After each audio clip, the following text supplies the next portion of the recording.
بسم اللہ الرحمن الرحیم۔ السلام علیکم ورحمۃ اللہ وبرکاتہ۔ میرے پیارے بہنوں اور بھائیوں، آج ہم ایک ایسے سوال پر بات کرنے جا رہے ہیں جو اگر کسی انسان کے دل میں اتر جائے اس کی زندگی بدل سکتی ہے۔ اس کا چلنا، اس کا سوچنا، اس کا دیکھنا، سب کچھ بدل سکتا ہے۔ سوال یہ نہیں کہ نفس کیا ہے، سوال اس سے بھی بڑا ہے، اللہ نے نفس کو پیدا ہی کیوں کیا؟ اگر اللہ تعالیٰ چاہتے تو انسان کو فرشتوں جیسا بنا دیتے، بے گناہ، پاک، جن کے اندر نہ خواہش، نہ ضد، نہ غصہ، نہ حسد، نہ لالچ۔ مگر اللہ نے انسان کو ایسا نہیں بنایا۔ اللہ نے انسان کو ایک ایسا وجود بنایا جس کے اندر محبت بھی ہے اور خواہش بھی، نور بھی ہے اور سرکشی کی آگ بھی۔ اور اللہ نے قرآن میں فرمایا وَنَفْسٍ وَمَا سَوَّاهَا فَأَلْهَمَهَا فُجُورَهَا وَتَقْوَاهَا، قسم ہے نفس کی اور اس ذات کی جس نے اسے درست بنایا، پھر اسے اس کی برائی بھی سکھا دی اور اس کی نیکی بھی۔ میرے عزیزو، اللہ نے نفس کو صرف اس لیے پیدا نہیں کیا کہ وہ ہمیں گمراہ کرے، نہیں۔ اللہ نے نفس کو اس لیے پیدا کیا کہ انسان کے اندر امتحان ظاہر ہو جائے۔ جس طرح سونا آگ میں تپ کر خالص ہوتا ہے، اسی طرح انسان نفس کی خواہشوں سے لڑ کر پاک ہوتا ہے۔ کبھی آپ نے سوچا اگر ہمارے اندر نفس نہ ہوتا تو صبر کیسا ہوتا؟ تو تقویٰ کیسے بنتا؟ تو مجاہدہ کہاں ہوتا؟ تو اللہ کے قریب ہونے کی لذت ہم کیسے جانتے؟ عمر بن خطاب رضی اللہ تعالیٰ عنہ فرماتے تھے کہ میں نے جب بھی اپنے نفس کو مارا، اللہ نے مجھے بلندی دی۔ کیوں؟ کیونکہ نفس کو قابو کرنا ہی اصل مردانگی ہے۔ نبی کریم صلی اللہ علیہ وسلم نے فرمایا، اصل مجاہد وہ ہے جو اپنے نفس سے لڑے اللہ کی اطاعت کے لیے۔ نفس اگر نہ ہوتا تو یہ لڑائی بھی نہ ہوتی، اور اگر لڑائی نہ ہوتی تو اللہ کے ولی بھی نہ بنتے۔ میرے بھائی اور بہنوں، انسان صرف اس وقت بڑا بنتا ہے جب وہ اپنی خواہش کو اللہ کی رضا کے آگے توڑتا ہے، جب وہ کچھ چاہ کر بھی چھوڑ دیتا ہے، جب وہ کچھ کر سکتا ہے مگر صرف اللہ کے خوف سے نہیں کرتا۔ کبھی رات کو کوئی گناہ تمہیں بلاتا ہے، تمہارے ہاتھ کانپتے ہیں، دل دھڑکتا ہے، آواز آتی ہے کہ ایک دفعہ کر لو، کون دیکھ رہا ہے؟ یہ نفس ہے۔ اور پھر دل کے اندر دوسری آواز آتی ہے، ڈرو اللہ سے، وہ دیکھ رہا ہے۔ یہ تقویٰ ہے۔ اور جو اس وقت اللہ کو چن لیتا ہے وہ اللہ کا بندہ کہلاتا ہے۔ اور یہی وجہ ہے کہ اللہ نے نفس کو پیدا کیا۔ اللہ چاہتا تھا کہ انسان اپنی مرضی سے اسے چنے، اپنی چاہتوں کو اس کے لیے چھوڑے، اپنی خواہشوں پر اللہ کی محبت کو ترجیح دے۔ قرآن شریف میں اللہ فرماتے ہیں، ام حسبتم ان تدخلوا الجنة ولما يأتكم مثل الذين خلوا من قبلكم، یعنی جنت کی قیمت خواہشات کا خون ہے، جنت کی قیمت نفس کی مخالفت ہے، جنت کی قیمت دل کی جنگ ہے، اور یہ نفس اسی لیے پیدا کیا۔ اب سوال یہ پیدا ہوتا ہے، نفس انسان کے اندر رکھا کیوں گیا؟ علماء فرماتے ہیں، اللہ نے نفس اس لیے رکھا تاکہ انسان اللہ تک محنت سے پہنچے، سفر سے پہنچے، جد و جہد سے پہنچے۔ اگر انسان کے اندر شہوت، غصہ، لالچ اور حسد نہ ہوتے تو انسان کے اعمال فرشتوں جیسے ہوتے، اور پھر انسان کا مرتبہ فرشتوں کے برابر رہتا۔ مگر اللہ نے انسان کو اس لیے پیدا کیا کہ وہ فرشتوں سے بھی آگے نکل جائے۔ کیا تم نے نہیں پڑھا؟ فرشتوں نے کہا، یا اللہ، یہ انسان زمین پر فساد کرے گا، خون بہائے گا۔ اللہ نے جواب میں بس یہ نہیں کہا کہ وہ سب کچھ نہیں کرے گا۔ اللہ نے فرمایا، انی اعلم ما لا تعلمون، میں وہ جانتا ہوں جو تم نہیں جانتے۔ کیا جانتے تھے اللہ؟ یہی کہ انسان کے اندر خواہش بھی ہوگی، غلطی بھی، کمزوری بھی، مگر اسی خواہش، اسی غلطی، اسی کمزوری کے باوجود جب وہ اللہ کو چنے گا تو اس کا درجہ فرشتوں سے اوپر ہو جائے گا۔ امام غزالی رحمت اللہ علیہ فرماتے تھے، نفس وہ گھوڑا ہے جو آدمی کو جنت تک بھی لے جا سکتا ہے اور جہنم تک بھی، اس کا رخ تم نے طے کرنا ہے۔ میرے بھائیوں، نفس سب سے بڑا دشمن اس لیے ہے کہ وہ اندر چیختا نہیں، وہ باہر نظر نہیں آتا۔ شیطان کبھی کبھی حملہ کرتا ہے مگر نفس ہر لمحہ موجود ہوتا ہے۔ نبی کریم صلی اللہ علیہ وسلم نے فرمایا، تمہارا سب سے بڑا دشمن تمہارا نفس ہے جو تمہارے پہلو میں ہے۔ اور اللہ نے نفس اس لیے رکھا تاکہ انسان کی اصل حقیقت ظاہر ہو جائے۔ کون ہے جو خواہش کے مقابلے میں اللہ کو چنتا ہے؟ کون ہے جو نفس کی آواز دبانے کے لیے راتوں کو اٹھتا ہے؟ کون ہے جو غصے کی آگ کو نگل لیتا ہے؟ کون ہے جو دنیا کی کشش چھوڑ کر اللہ کو پکارتا ہے؟ ہر نماز نفس کے خلاف جنگ ہے، ہر روزہ نفس کی بھوک پر وار ہے، ہر زکوٰۃ نفس کے لالچ پر ضرب ہے، ہر حج نفس کی خواہش کا قتل ہے۔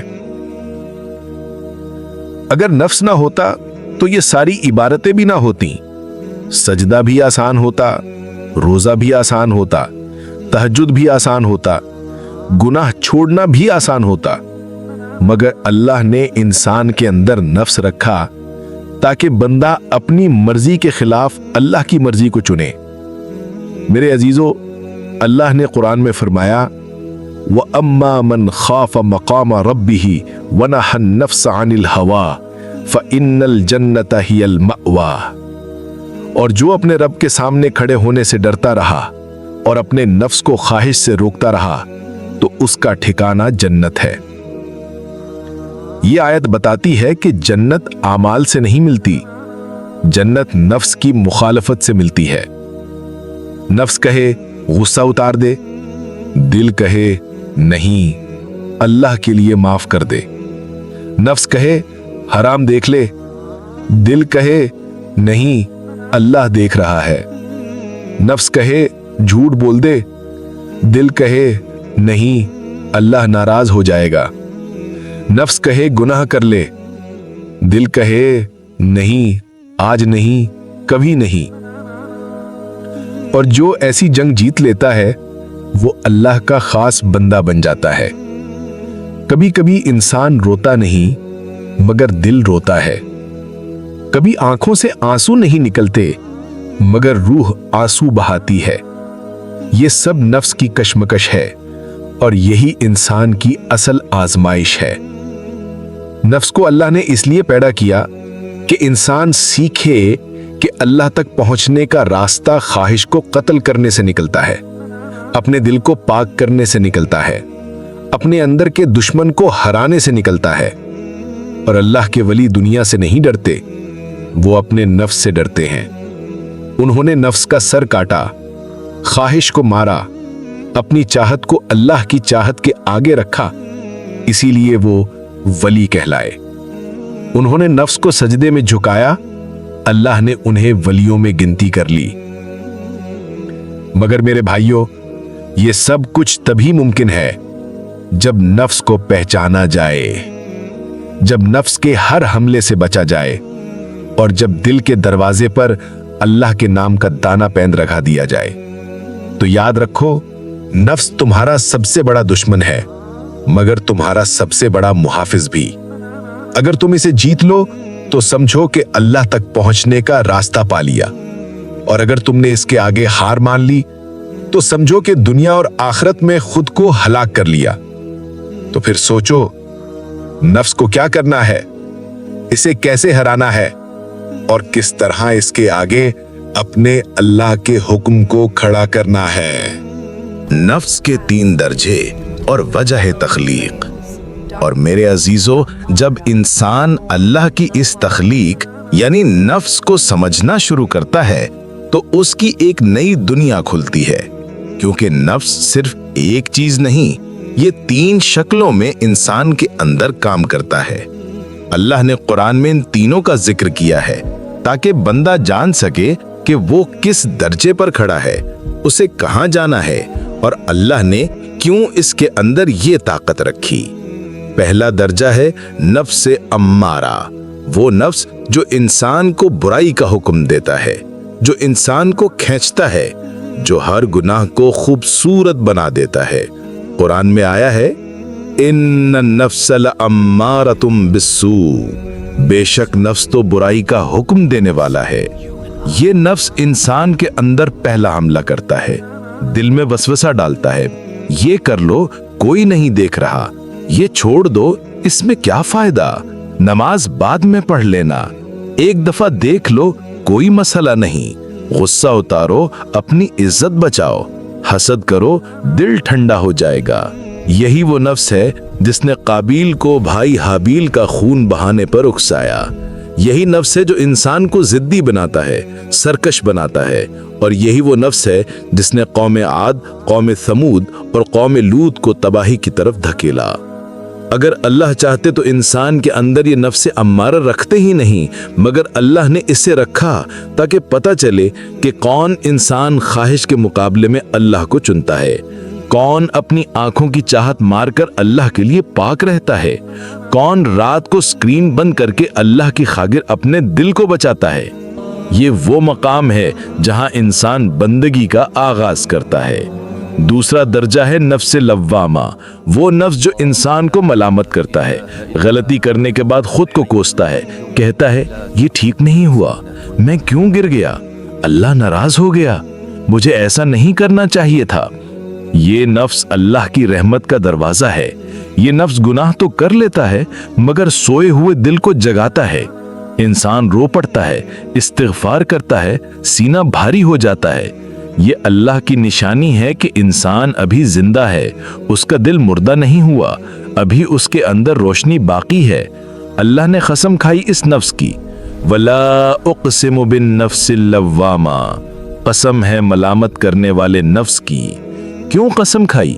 کیونکہ یہ نفس انسان کو واپس اللہ کی طرف دھکیل دیتا ہے، غلطیوں سے پاک کرتا ہے، دل نرم کرتا ہے، آنکھوں میں نمی لاتا ہے، سجدوں میں بدن کو جھکا دیتا ہے۔ یہ وہ مقام ہے جہاں انسان کے اندر نور پیدا ہونا شروع ہوتا ہے۔ اور تیسرا درجہ ہے نفس مطمئنہ، وہ نفس جو سکون پا چکا ہو، جس کے فیصلے اللہ کے مطابق ہو چکے ہوں، جس کے اندر کی جنگ خاموش ہو گئی ہو، جس پر اللہ نے اپنے قربت کے دروازے کھول دیے ہوں۔ قرآن میں اس کے بارے میں ہے یا ایتھا النفس المطمئنہ ارجعی الی ربک راضیۃ مرضیہ، بے شک آج وہ شخص کامیاب ہوا جس نے اپنے نفس کو پاک کیا، اور ناکام ہو جس نے اسے گندا کیا۔ اے اطمینان والی جان، واپس آ جا اپنے رب کی طرف، راضی بھی اور جس سے اللہ بھی راضی ہے۔ میرے بھائیوں، سوچو، اللہ فرشتوں سے یہ نہیں کہہ رہے، یہ مقام انسان کو ملتا ہے، مگر کیسے؟ جب وہ اپنے نفس امارہ سے لڑے، پھر نفس لوامہ کی آگ سے گزرے، تب نفس مطمئنہ تک پہنچتے ہیں۔ اللہ نے انسان کے اندر یہ 3 درجے اس لیے رکھے تاکہ انسان کو سفر ملے، انسان کو منزل ملے اور انسان کو امتحان ملے۔ اگر انسان سیدھا پاکیزگی پر پیدا ہوتا تو جنت کوئی انعام نہ رہتی، وہ تو ایک حق بن جاتی، مگر اللہ چاہتا ہے کہ انسان کی محنت کا وزن ہو، اس کے فیصلوں کا نور ہو، اس کی تڑپ کی قیمت ہو۔ اسی لیے اللہ نے انسان کے اندر نفس پیدا کیا تاکہ انسان کے سامنے ہمیشہ 2 راستے رہیں، ایک نفس کا اور ایک اللہ کا، اور انسان خود فیصلہ کرے کہ وہ کس طرف جاتا ہے۔ صحابہ کرام جب گناہ سے بچتے تھے تو کہتے تھے ہم نے اپنے نفس کو زنجیروں میں باندھ لیا ہے، ورنہ یہ ہمیں کھانے کو دوڑ پڑتا۔ حضرت علی رضی اللہ تعالیٰ عنہ فرماتے ہیں انسان کا نفس بچے کی طرح ہے، اگر تم اسے مضبوطی سے نہ کھینچو تو یہ تمہیں گھسیٹ لے جاتا ہے۔ حضرت حسن بصری رحمۃ اللہ علیہ کہتے تھے جس نے اپنے نفس پر قابو پا لیا اس نے دنیا کو جیت لیا۔ میرے عزیزو، وہ لوگ ولی اس لیے نہیں بنے کہ ان کے پاس طاقت تھی، وہ ولی اس لیے بنے کہ انہوں نے اپنے اندر کے دشمن کو پہچان لیا تھا۔ انہوں نے دنیا کو نہیں سمجھا، نفس کو سمجھا۔ انہوں نے لوگوں سے جنگ نہیں کی، اپنے نفس سے کی۔ حدیث میں آتا ہے بندہ گناہ نہ بھی کرے مگر اپنے نفس کے خوف سے اللہ کے سامنے لرزتا رہے تو اللہ اسے بھی اپنے مقربین میں شامل فرما دیتا ہے۔ اور اس دنیا میں کچھ انسان ایسے بھی ہیں جن کا نفس ہر وقت انہیں گناہ کی طرف دھکیلتا ہے مگر وہ اللہ کی محبت کے لیے رکتے ہیں، اپنے آپ کو روکتے ہیں۔ ایسی روک انسان کی سب سے بڑی عبادت بن جاتی ہے۔ کبھی کبھی انسان گناہ چھوڑ نہیں پاتا مگر کوشش چھوڑ دیتا ہے۔ اسی کوشش نہ چھوڑنے کا نام مجاہدہ ہے، اور یہ مجاہدہ نفس کے بغیر ممکن نہیں، اسی لیے اللہ نے اسے پیدا کیا۔ اگر نفس نہ ہوتا تو انسان میں عاجزی نہ ہوتی، گریہ نہ ہوتا، توبہ نہ ہوتی، سجدوں کی لذت نہ ہوتی، اللہ کی طرف پلٹنے کی لذت نہ ہوتی۔ ایسے ہی اللہ کے ایک ولی فرماتے تھے اگر نفس نہ ہوتا تو انسان کبھی اللہ سے یوں لپٹ کر نہ روتا جیسے گناہگار روتا ہے۔ میرے بھائیوں، نفس کی تخلیق اللہ کی حکمت کا عظیم راز ہے۔ اللہ نے انسان کو ادھورا بنایا مگر اس ادھورے پن میں کامل ہونے کا راستہ رکھا۔ اللہ نے انسان کو کمزور پیدا کیا مگر اسی کمزوری میں اللہ کی قربت کا دروازہ چھپا دیا۔ اللہ نے انسان کے اندر خواہش رکھی مگر اسی خواہش کے مقابلے میں فیصلہ کرنے سے انسان جنت کے لائق بنتا ہے۔ اور اللہ نے اسی لیے قرآن میں بار بار یہ کہا قد افلح من زکاہا وقد خاب من دساہا۔ کامیاب وہ ہوا جس نے اپنے نفس کو پاک کیا اور نامراد وہ جس نے اسے گندا کیا۔ کامیابی دولت سے نہیں، شہرت سے نہیں، قسمت سے نہیں، کامیابی نفس کی پاکیزگی سے ہے۔ نفس کی مخالفت کے بغیر انسان کبھی عبد نہیں بن سکتا، کبھی محبوب نہیں بن سکتا، کبھی مقرب نہیں بن سکتا۔ اور یہی وجہ ہے کہ اللہ نے انسان کو ایسے پیدا کیا کہ وہ جھکے، لڑے، تھکے مگر واپس اللہ کی طرف پلٹے۔ یہ پلٹنا اللہ کو سب سے زیادہ محبوب ہے۔ حدیث میں آتا ہے اللہ کو وہ بندہ بہت محبوب ہے جو لڑکھڑاتا ہے، گرتا ہے مگر پھر اٹھتا ہے، پھر پلٹتا ہے، پھر اپنے رب کی طرف لوٹ آتا ہے۔ کیوں؟ کیونکہ وہ اپنے نفس کے خلاف جنگ لڑ رہا ہے، اور یہی جنگ اسے اللہ کے قریب کرتی ہے، یہی جنگ اسے جنت کے باغوں میں لے جاتی ہے۔ میرے بھائیوں اور بہنوں، جس دن انسان نے اپنے نفس کی جڑ کاٹ دی اس دن وہ آزاد ہو گیا۔ دنیا کی نظریں، لوگ کیا کہیں گے، عزت، شہرت سب ختم ہو جاتا ہے، بس اللہ باقی رہ جاتا ہے، بس اللہ کی رضا باقی رہ جاتی ہے۔ اسی لیے اولیاء کہتے ہیں میں نے جب اپنے نفس کو قتل کیا تب میں زندہ ہوا۔ یہی وجہ ہے کہ اللہ نے انسان کے اندر نفس پیدا کیا تاکہ انسان اللہ تک چل کر نہیں بلکہ لڑ کر، گر کر، رو کر، جل کر، جل کر اپنے اندر کے اندھیروں کو مٹا کر پہنچے۔ کیونکہ دنیا میں سب سے خوبصورت روشنی وہ ہے جو انسان اپنے نفس سے لڑ کر حاصل کرتا ہے۔ میرے پیارے بہنوں اور بھائیوں، اگر اس پوری گفتگو نے آپ کے دل کے اندر کہیں کوئی لرزہ پیدا کیا ہو، اگر کسی ایک جملے نے بھی آپ کے دل کو جگایا ہو، تو یہ اللہ کی طرف سے ایک پیغام ہے۔ اللہ کبھی بھی اپنے بندے کو یوں بے وجہ نہیں جگاتا۔ جب دل ہلتا ہے تو سمجھ لو کہ رب بندے کو اپنی طرف بلا رہا ہوتا ہے۔ میرے عزیزوں، آپ سے ایک چھوٹی سی گزارش ہے۔ ہم نے راز ذکر کا واٹس ایپ چینل بھی بنا لیا ہے، اس لیے کہ آپ تک ہر ویڈیو، ہر ذکر، ہر دعا بر وقت پہنچ سکے۔ کیونکہ بعض دفعہ یوٹیوب نوٹیفیکیشن نہیں بھیجتا، مگر واٹس ایپ ہر لمحے آپ کے ہاتھ میں ہوتا ہے۔ آپ سے درخواست ہے ہمارا واٹس ایپ چینل لازمی جوائن کریں تاکہ ہم اور آپ اس سفر ذکر میں ایک ساتھ رہ سکیں اور دلوں کے اس کاروان میں کوئی بھی پیچھے نہ رہ جائے۔ میرے بھائیوں اور میری بہنوں، اگر یہ ویڈیو آپ کے دل کو ذرا بھی چھو گئی ہو تو اسے صرف دیکھ کر چھوڑ مت دیں۔ لائک کریں، شیئر کریں، کیونکہ ہو سکتا ہے آپ کے ایک شیئر سے کسی کی زندگی بدل جائے، کسی کا دل نرم ہو جائے، کسی کی گمشدہ امید واپس آ جائے اور اس کا ثواب ہمیشہ آپ کے نامے میں لکھا جائے۔ ہم صرف ویڈیو نہیں بنا رہے، ہم اللہ کا پیغام دلوں تک پہنچا رہے ہیں، اور اس راستے پر آپ کا ایک چھوٹا سا قدم بھی ہمارے لیے بڑا سہارا ہے اور آپ کے لیے بڑے اجر کا ذریعہ۔